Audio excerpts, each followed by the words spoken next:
Welcome to my channel. আজকে আমরা যে টপিকটা নিয়ে আলোচনা করব সেটা হচ্ছে 40তম বিসিএস এ আসা গণিতের একটা প্রশ্ন। সেটা কি?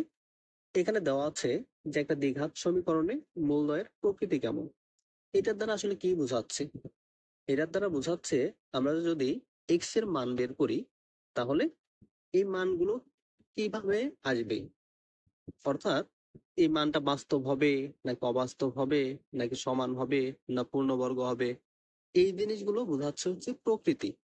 এখান থেকে আমরা দেখতে পাচ্ছি যে যেহেতু এই সমীকরণটা দেওয়া আছে এক্স এর হচ্ছে আদর্শ আকার নিয়ে, আমরা জানি যে দ্বিঘাত সমীকরণের আদর্শ আকার হচ্ছে x square plus b x plus c equal to zero.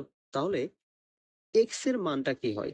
Minus b plus minus root over B square minus four a c divided two a. এখন এইটা কিভাবে আসলো? এটা আসলে একটা প্রমাণ আছে। আপনারা যদি জানতে চান প্রমাণটা কিভাবে আসে আমি পরে দেখাই দেবো যে এটা আসলে কেমনে আসে। এখন আমরা দেখতে পাচ্ছি কি যে এখানে মাইনাস বি তো হচ্ছে একটা যে কোনো ধ্রুব সংখ্যা, এবং সবগুলোই এ বি সি সবগুলোই ধ্রুব সংখ্যা। কিন্তু root over B square minus four A C এই জিনিসটা কিন্তু রুটের নিচে, এবং আমরা জানি যে রুটের নিচে যদি কখনো কোনো সংখ্যা থাকে সেটা কিন্তু নেগেটিভ হতে পারে না। যদি নেগেটিভ হয় সেটা কি? অবাস্তব সংখ্যা। এবং এই যে রুটের নিচে যে B square minus four AC, এটা কিন্তু দেখাচ্ছে যদি জিরো হয় তাহলে এই যে প্লাস মাইনাস টার্মটা এটা কিন্তু ক্যান্সেল হয়ে যাচ্ছে। তার মানে x equal to minus b divided two এ।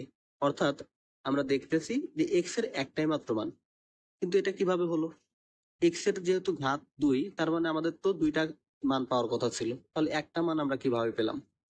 এটা হচ্ছে কখন একটা মান পাওয়া যায়, আমরা যদি এটা গ্রাফ চিন্তা করি, যে ধরা যাক একটা গ্রাফ আছে এরকম, এখানে এটা হচ্ছে এক্স অক্ষ, এটা হচ্ছে ওয়াই অক্ষ। তাহলে এই যে একটা বিন্দু মনে করলাম এটা দুই বিন্দু, তাহলে এই যে দুই বিন্দুটা না, এই বিন্দুতে এক্স অক্ষকে ছেদ করে নাই, এটা কিন্তু গ্রাফটাই স্পর্শ করছে। স্পর্শ কখন করবে? যখন এই যে B square minus four AC equal to zero হবে, অর্থাৎ এই রাশিটা একটা পূর্ণবর্গ হবে। এটা কিভাবে? ধরলাম x square minus four x plus four equal to zero. তাহলে এটা কিন্তু x minus two whole square equal to zero, অর্থাৎ এক্স ইকুয়াল টু টু। একটাই মান পেলাম, যদিও দ্বিঘাত সমীকরণ কিন্তু আমরা পেলাম কি? একটা মান। এই জন্য আমরা বলতেছি যে B square minus four x যদি জিরো হয় তাহলে এটা একটা পূর্ণবর্গ, এবং একই সাথে দুইটা মূলই কিন্তু সমান। দুই বিন্দুতে দুইটাই মূল আছে, তাই না? এই জন্য যখন b square minus four x equal to zero হবে তখন এটা কি বলবো আমরা? যেটা বাস্তব হবে এবং দুইটা মূল সমান হবে একই সাথে।